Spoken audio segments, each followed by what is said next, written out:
2차 세겹줄 특세를 열흘 동안 하나님의 놀라운 은혜 가운데 잘 마쳤습니다.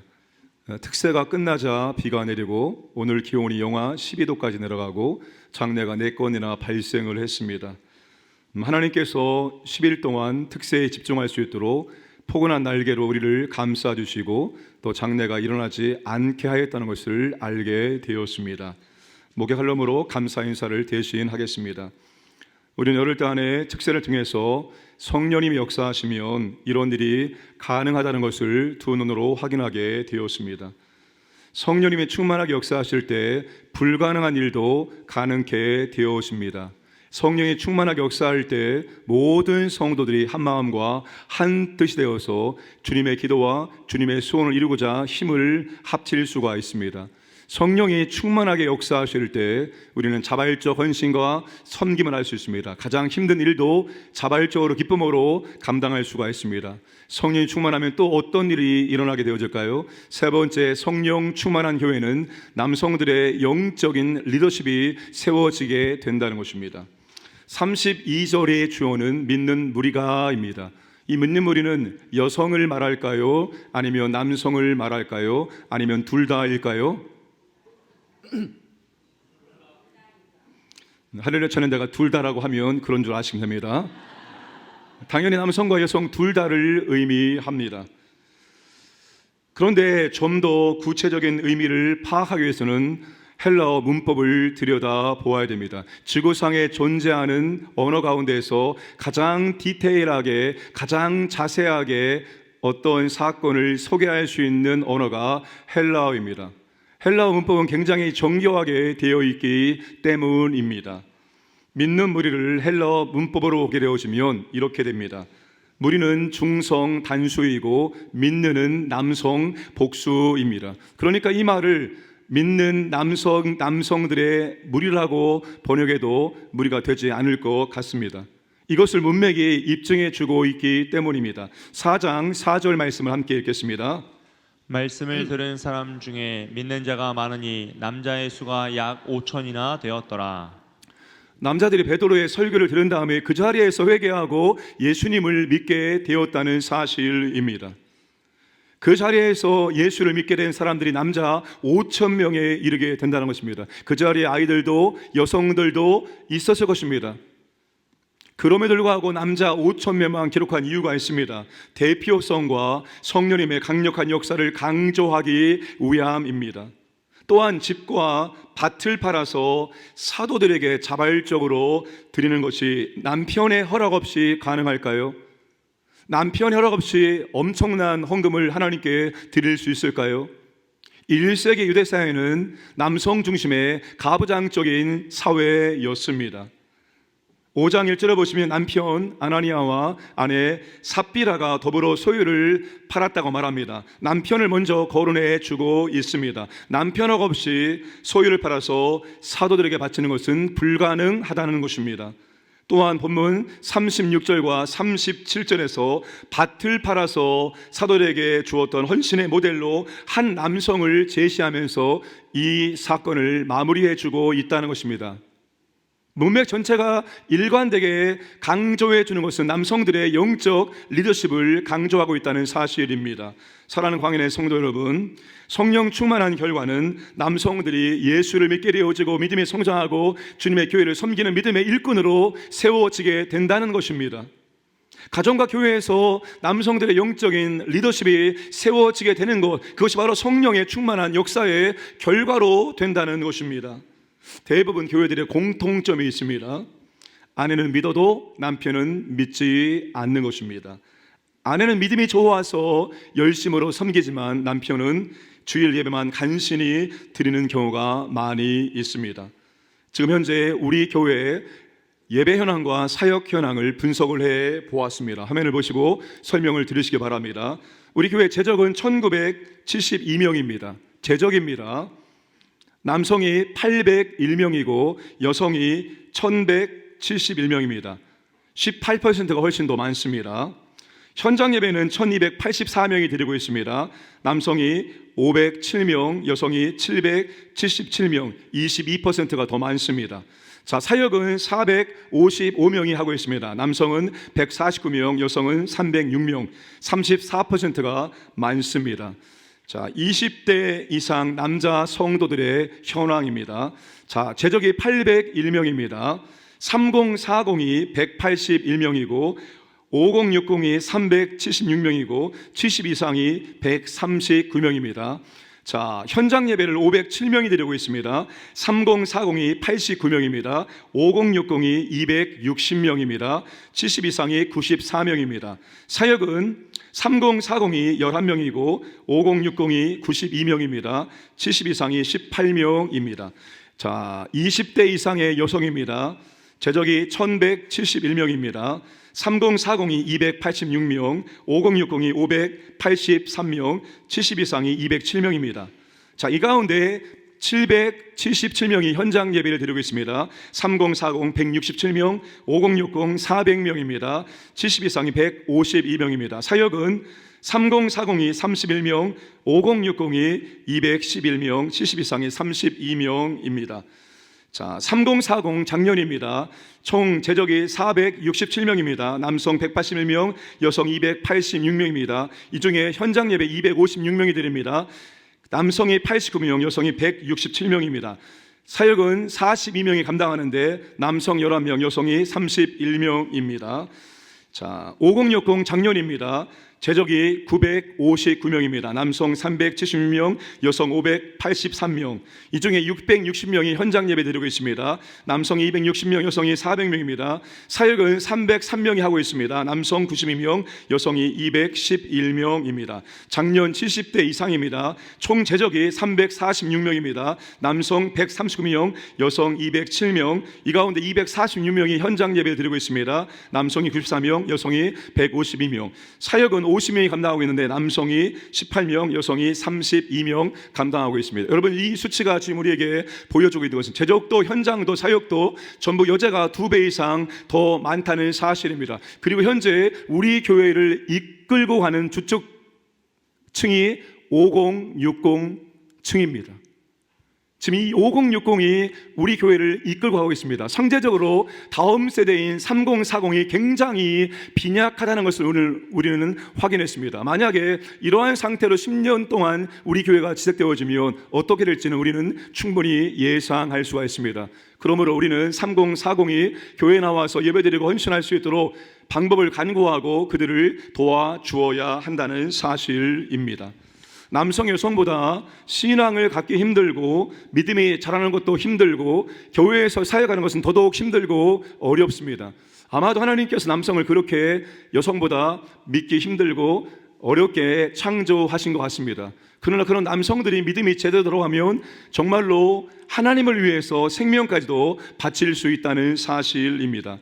그러므로 남성들이 예수님을 영접하고 신앙생활하고 교회를 섬기는 사역자가 되는 것은 성령님의 강력한 역사라고밖에 말할 수가 없습니다. 가정과 교회에서 남성들의 남편들의 영적인 리더십이 세워지는 것은 성령 충만의 결과로 되어진다는 것입니다. 따라서 어떤 교회가 얼마만큼 성령님이 역사하고 있느냐를 무엇을 통해서 확인할 수 있는가 하면 남성들의 비율이 얼만큼 되어지고 그 남성들이 사역에서 얼마나 감당하고 있느냐, 이걸 보면 그 교회의 성령 충만함 정도를 확인할 수가 있습니다. 물론 교회는 여성들 없이 돌아가지가 않습니다. 지금 우리가 점심때마다 맛있는 음식을 먹을 수 있는 이유는 여성들의 헌신과 수고와 섬김이 있기 때문입니다. 우리 남자 성도님들 점심 먹을 때마다 그런 여성들의 헌신과 수고에 대해서 항상 감사하면서 식사를 드시고 계십니까?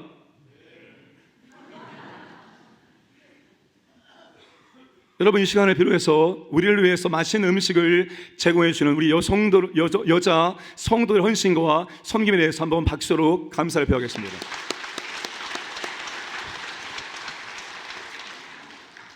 코로나 이후에 점심 식사가 멈춘 교회들이 많다고 합니다. 점심 식사를 재개해야 되는데 점심을 섬길 사람들이 없기 때문에 믿지 않는 사람들을 외부에서 페이를 주고 점심 식사를 하고 있다는 놀라운 사실입니다. 수천 명이 모이는 교회는 물론 이해가 되어집니다. 그러나 우리 교회 정도의 규모에서는 그런 일이 있어서는 안 될 것입니다. 교회의 점심 식사는 단순히 점심을 먹는 것이 아니라 영적 가족의 점심 식사이기 때문입니다. 여러분들이 가정의 가족들을 먹이기 위해서 다른 사람들이 식사를 준비하게 하고 식사를 먹이는 것이 아니죠. 우리가 준비해서 가족과 함께 음식을 나누고 있습니다. 교회도 마찬가지입니다. 영적인 가족의 점심 식사입니다.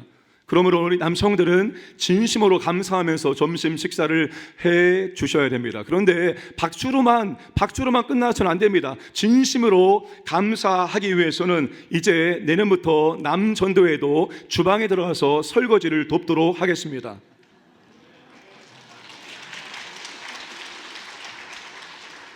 1부, 2부, 3부 중에서 유일하게 박수를 쳤습니다. 여러분, 이게 지금 뭘 말할까요? 이걸 그냥 박수로 들으면 안 됩니다. 힘들다는 거예요. 어렵다는 거예요. 이제 지쳤다는 것입니다. 그러니까 우리가 점심 먹으려면 남성들이 들어가서 이제 설거지를 도와주셔야 되는 것입니다. 우리 남자 성도님들, 내년부터 남전도의 설거지를 도와주실 것이죠? 네, 감사드립니다. 아멘 했습니다. 남성들이 주방에서 설거지를 돕는 것이 성령 충만한 교회의 모습입니다. 힘들고 어렵고 남들이 기피하는 곳, 거기에 들어가서 일하는 사람들이 많은 교회가 진정으로 성령 충만한 교회의 모습이기 때문입니다. 이제 사랑하는 아내에게 부탁을 드리겠습니다. 끝까지 포기할 수 없는 것은 남편들의 구원과 믿음의 성장입니다. 믿지 않는 남편과 결혼할 때 우리는 하나님께 그렇게 무언의 약속을 한 것입니다. 믿지 않는 남편 예수 믿게 만들고 주님의 교회 일꾼으로 세우겠습니다. 그런 각오도 없이 믿지 않는 남편과 결혼한 분은 아무도 없겠지요. 우리는 그런 각오를 가지고 믿지 않는 남편과 결혼을 한 것입니다. 남편 예수 믿게 하고 신앙생활 하게 하는 것이 힘드니까 남편을 포기하고 나만 열심히 신앙생활과 교회생활을 하시는 분들이 간혹 계십니다. 그런데 아십니까? 남편은 예수 믿기 전까지 신앙의 가장 큰 반대자가 될 수 있다는 사실입니다. 그래서 남편을 예수 믿게 만들고 믿음의 동역자로 세워야 됩니다. 아내의 첫 번째 사명은 내 남편을 예배자로 세우고 내 남편을 믿음의 사역자로 세우는 겁니다. 이 사명을 절대로 끝까지 포기하지 않기를 주님의 이름으로 축복합니다. 믿지 않는 남편을 구원하려면 이런 제목의 칼럼을 읽었습니다. 첫째는 예수님이 좋은 분임을 느끼게 해 주는 것입니다. 그것을 위해서는 아내는 예수님을 영접한 이후에 언어가 바뀌어야 됩니다. 아내의 말이 바뀌어야 됩니다. 아내가 남편에게 예쁜 말을 많이 해 주어야 됩니다. 남편을 칭찬을 해 주어야 됩니다. 남편은 길을 살려주어야지 에너지가 생깁니다. 남편의 길을 살려주는 것은 남편에게 고마움을, 칭찬을 표현해 주는 것입니다. 오늘 이 자리에는 아내 때문에, 아내의 소원이기 때문에 가정의 평안을 위해서 나오신 남편들이 계실 것입니다. 내가 아직 주님을 영접하지 않았고 하나님의 살아계심을 믿을 수 없지만 아내 때문에 이 자리에 나오셔서 예배를 함께 드려주는 남편들이 계십니다. 진실로 그 남편들에게 감사와 고마움을 표현하시기를 바랍니다. 대부분의 남편들은 내가 막지 않을 테니까 나도 교회에 나오라고 하지 말라라고 그렇게 거부하기 때문입니다. 그럼에도 불구하고 이제 나와서 예배드리신 남편들은 정말로 아내를 지극정성으로 사랑하시는 남편입니다. 그러니 감사를 꼭 표현하시기 바랍니다. 둘째는 남편을 감동시키고 지키는 최고의 단어가 존경임을 아는 것입니다. 남편에게 존경한다고 말하고 싶지만 아무리 찾아도 그런 점을 발견하지 못한 아이들은 좀 더 노력을 해야 됩니다. 아주 나쁜 사람도 존경할 만한, 칭찬할 만한 한두 가지는 있다고 합니다. 여러분, 남편들이 정말로 존경할 것 얼마나 많습니까? 그것을 찾고 그것을 표현해 주시기를 바랍니다. 셋째, 남편이 교회에 나오도록 하기 위해서는 교회와 성도들을 자랑해야 됩니다. 남편이건 믿지 않는 VIP건 그 자리에서 교회와 성도들에 대해서 비난하고 불평한다면 당신들은 절대로 교회에 나오지 말라고 방어벽을 세우는 것과 똑같은 것입니다. 작은 것이라도 하나님 은혜를 주셨어요, 하나님 역사하셨어요, 하나님을 높이고 하나님을 자랑하고 내 교회 성도들을 자랑할 수 있기를 주님의 이름으로 축복합니다. 믿지 않는 남편이 예수 믿을 수 있도록, 믿는 남편이 믿음이 성장하여 교회를 섬기는 사역자가 될 수 있도록 아내들은 끝까지 기도해 주시고 섬겨주기를 주님의 이름으로 축복합니다. 그리고 믿는 남편들은 오늘 마지막에 누가가 제시하는 요셉이라는 사람, 레위족 속의 요셉이라는 사람, 그에게 별명을 지어줍니다. 바나바, 위로의 아들. 진정으로 우리 남자 성도님들은 내가 바나바와 같이 헌신의 모델, 그리고 위로의 모델, 도전의 모델이 될수록 성장하기를, 결단하기를 주님으로 축복합니다. 네 번째, 성령 충만한 교회는 권능과 은혜가 있습니다. 32절부터 37절까지는 나눔에 대한 한 가지 내용입니다. 그런데 이 내용에서 중간에 문맥에 맞지 않는 내용이 들어가 있습니다. 33절 말씀입니다. 함께 읽겠습니다. 사도들이 큰 권능으로 주 예수의 부활을 증언하니 무리가 큰 은혜를 받아. 초대교회 복음의 증거의 가장 중요한 핵심이 바로 주님의 부활이었습니다. 사도들은 부활하신 예수님을 사람들 앞에서 담대하게 선포했습니다. 그런데 사람들이 부활하신 예수님을 선포할 때 그 예수님을 믿어서 남자가 5천 명이나 회심하는 놀라운 역사가 일어났습니다. 어떻게 5천 명의 사람들이 그 자리에서 복음을 듣고 주님을 믿을 수가 있었을까요? 사람의 논리와 사람의 설득으로 그렇게 한 자리에서 5천 명을 예수 믿게 만들 수 있습니까? 불가능합니다. 사도가 담대히 부활의 주님을 증거했을 때 성령의 큰 권능이 임함으로 그들이 예수를 믿게 되었다는 사실입니다. 그리고 하나님의 큰 은혜가 성도들에게 임하게 되었습니다. 이것을 간단한 도식으로 표현하면 이와 같습니다. 성령의 충만, 성령의 권능, 부활의 주 예수 증거, 큰 은혜를 받음, 나눔과 사랑의 실천입니다. 성령 충만한 교회는 큰 권능으로 부활하신 예수님을 전파했고 그 결과 큰 은혜가 성도들에게 임했고 성도들은 사랑과 나눔을 실천하게 되었다는 것입니다. 그러니까 사랑과 나눔과 헌신의 진정한 실천은 인간의 힘에서 나오는 것이 아니라 성령의 권능과 하나님의 은혜에서 나온다는 것입니다. 사랑하는 광인의 가족 여러분, 왜 우리가 간절하게 성령의 충만함을 구해야 됩니까? 왜 우리가 부르짖어 성령의 권능과 역사를 구해야 됩니까? 제가 간혹 이런 생각을 할 때가 있습니다. 특세 때도 제가 이런 말씀을 드렸지요.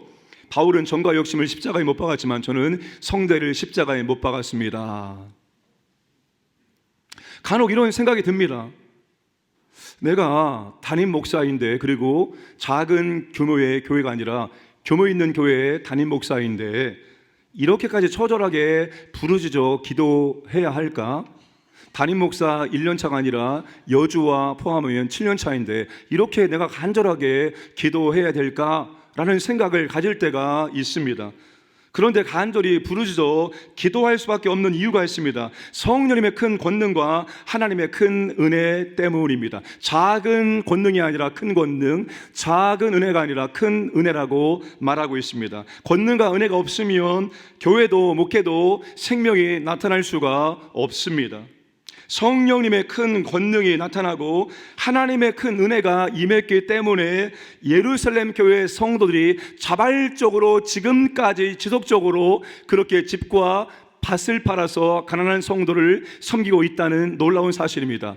누가는 2번 물건을 통용하는 것을 기록합니다. 2장 43절부터 47절까지, 그리고 오늘 본문 4장 32절부터 37절까지입니다. 그리 일시적으로 감당한 것이 아니라 지금까지 계속해서 이 일을 감당하고 있다는 것입니다. 이유는 성령의 큰 권능과 하나님의 은혜가 지금까지 그들에게 임하고 있기 때문에 그들이 그 어려운 일들을 하고 있다는 것입니다.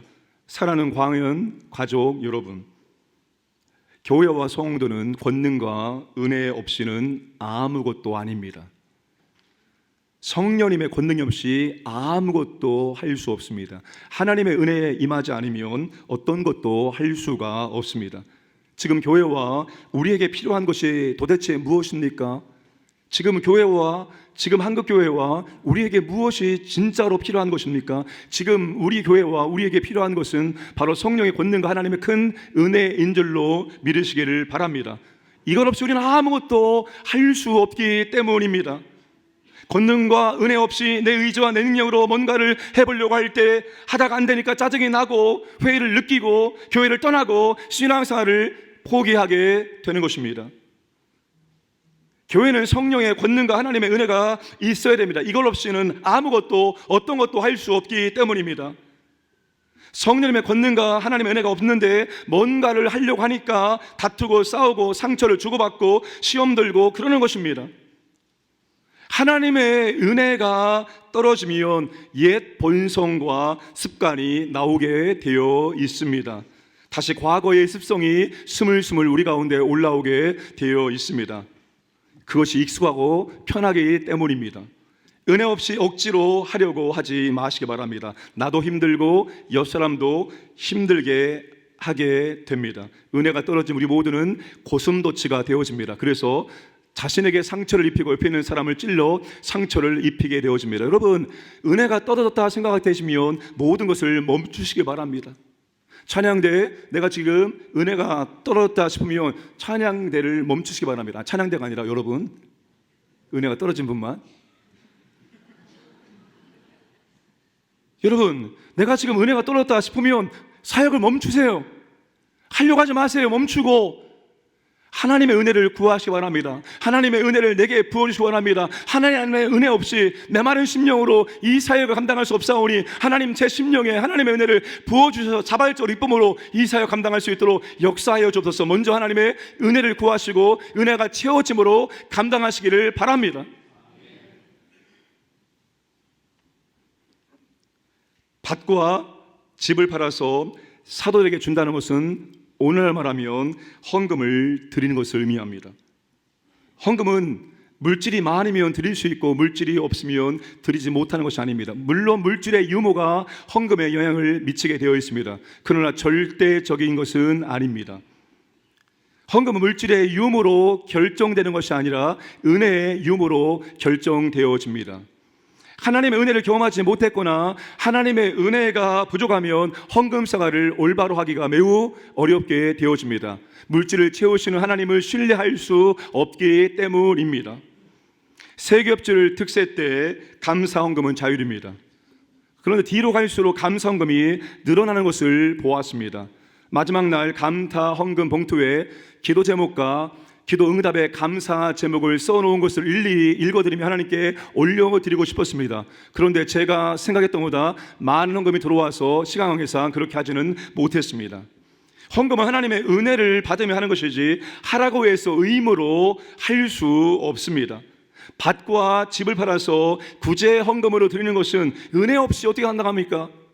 이 작은 것도 할 수 없는데 이만큼 큰 것을 은혜 없이 우리가 어떻게 감당할 수 있습니까? 하나님의 은혜가 임할 때만이 우리는 헌금도 사역도 어떤 것도 감당해낼 수가 있습니다. 그러므로 여러분, 하나님의 은혜가 떠나지 않도록 하나님의 은혜가 항상 충만할 수 있도록 그 은혜를 구하시기를 주님의 이름으로 축복합니다. 근데 또 은혜 외에 또 한 가지가 필요합니다. 성도와 교회는 성령님의 권능이 필요합니다. 성령의 은사, 즉 성령의 능력과 성령의 열매가 균형을 이루어야 됩니다. 어떤 교단은 성령의 은사를 강조하다 보니까 성령의 열매가 약해지는 것 같습니다. 어떤 교단은 성령의 열매를 강조하니까 성령의 은사가 약해집니다. 그래서 은사를 강조하다 보면 능력이 있는데 인격이 형편없습니다. 조금 능력이 있다고 교만하게 말하고 교만하게 행동합니다. 열매를 강조하다 보면 신앙적, 인격은 참 좋은데 사람은 참 좋은데 무능력합니다. 열매가 나타나지 않는 거예요. 뭘 맡겨도 열매가 나타나지 않고 다 까먹습니다. 두 가지가 균형을 이루어야 됩니다. 성령의 은사도 있고 성령의 열매도 있어야 됩니다. 능력도 있고 열매도 있어야 됩니다. 사랑하는 광인의 성도님들, 저는 기도합니다. 우리 교회 성도님들은 능력 있는 삶을 살기를 원하고 성령의 열매가 풍성한 삶을 살기를 원합니다. 우리에게 성령님이 들어오시면 우리의 삶은 변화되어야 합니다. 속도와 변화의 폭이 다를 뿐이지 누구든지 그 사람 안에 성령님이 들어오시면 삶은 변화되게 되어 있습니다. 그런데 여러분 생각해 보시기 바랍니다. 나의 변화된 삶으로 예수를 몇 명이나 믿게 할 수 있습니까? 나의 변화된 삶으로 도대체 예수를 몇 명이나 믿게 할 수 있습니까? 우리가 정말로 예수 믿기 전과 이후의 삶이 완전히 다르다면, 예수 믿기 전에는 정말로 사람답지 않게 살다가 예수를 믿은 다음에 정말로 멋진 모습으로 변화된다면 사람들은 우리의 삶의 변화를 통해서 예수님의 존재에 대해서 생각을 하게 될 것입니다. 그런데 우리 모두는 삶을 참 잘 살아왔습니다. 교양 있게 살아왔습니다. 남들에게 피해 입히지 않고 잘 살아왔습니다. 삶의 변화의 폭이 다른 사람들에게 확연하게 드러날 정도로 보여지지 않습니다. 여러분, 우리가 예수를 증거해서 예수를 믿게 하기 위해서는 우리의 변화된 삶도 중요하지만 그 못지않게 더 중요한 것은 바로 성령님의 권세와 능력이 임할 때 가능합니다. 바울이 사람의 말과 지혜로 설득을 하지 아니하고 성령의 나타나심으로 그가 복음을 증거했다고 고백하고 있기 때문입니다. 성령님의 권능이 우리를 통해서, 우리 교회를 통해서 나타나기를 구해야 합니다. 우리에게는 성령님의 권능이 나타날 수 있다는 약속과 특권이 있기 때문입니다. 이것이 구약의 중요한 약속이고 구약의 중요한 예언이었습니다. 요엘 2장 28절 29절 함께 읽겠습니다. 그 후에 내가 내 영을 만민에게 부어주리니 너희 자녀들이 장래의 일을 말할 것이며 너희 늙은이는 꿈을 꾸며 너희 젊은이는 이상을 볼 것이며 그때 내가 또 내 영을 남종과 여종에게 부어줄 것이며. 요엘 선지자는 대략 북이스라엘이 멸망하기 전 BC 800년대에 사역했던 선지자였습니다. 그런데 하나님께서 그를 통해서 이런 약속을 하셨습니다.